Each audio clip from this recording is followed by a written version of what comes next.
নমস্কার। আজকে আমি আপনাদেরকে নাচ এবং গান সম্বন্ধে কিছু কথা বলতে চাই। আচ্ছা, নাচ গানটা কি খালি শিল্প, না এটা কি আমাদের সুখে রাখার একটা মাধ্যম? আপনারা যদি বিভিন্ন ধর্মের দিকে তাকিয়ে দেখেন, বিশ্বের সারা প্রান্তে গান এবং নাচটাকে একটা আকর্ষণ করার যন্ত্র হিসেবে ব্যবহার করেছে। ভজন বলেন, ক্রিশ্চিয়ানিটির প্রেয়ার বলেন, সব জায়গায় গান এবং নাচ খুব স্ট্রংলি ইউজ করা হয়েছে।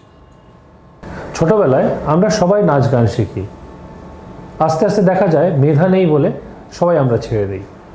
এটা কি সত্যি যে আমাদের মেধা নেই?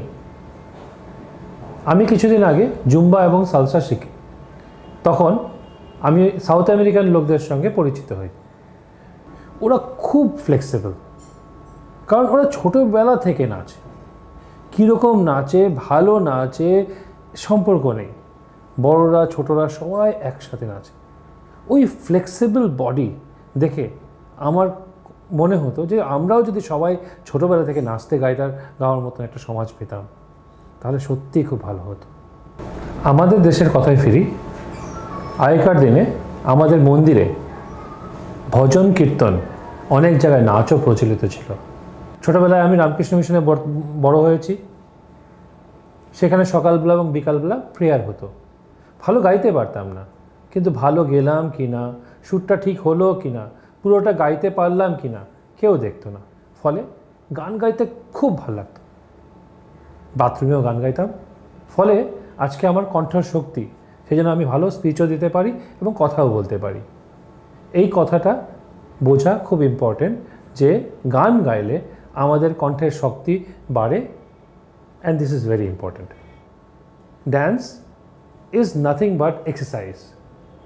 মাধুরী দীক্ষিতের ড্যান্স এক্সারসাইজ বলে একটা ভিডিও আছে, যেখানে উনি এক্সপ্লেন করেন যে dance and exercise is exactly same. Do the exercise and do it with the beats and with a little beautiful movement, dance হয়ে যাবে।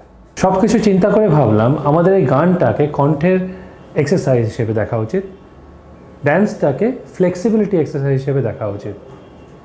আমরা যদি এই দুটোকে কণ্ঠের এক্সারসাইজ এবং ফ্লেক্সিবল এক্সারসাইজ ভাবে দেখি, তাহলে আমাদের সমাজ খুব সুন্দর হবে। কণ্ঠের শক্তির কথা বলি, যে কোনো পেশাতে আমাদেরকে প্রেজেন্টেশন করতে হয়, কথা বলতে হয়। আমাদের দেশের প্রধানমন্ত্রী নরেন্দ্র মোদীজি কি সুন্দর ভাষণ দেয়। ওই রকম সুন্দর ভাষণ দিতে গেলে আমাদের দরকার একটা খুব স্ট্রং কণ্ঠের স্বর।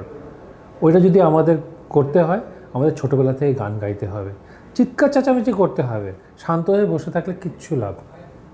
আসুন এবার আপনারা একটা জুম্বা ড্যান্সের এক্সারসাইজ বলেন, ড্যান্স বলেন, এনজয় করেন। I hope you enjoy the dance.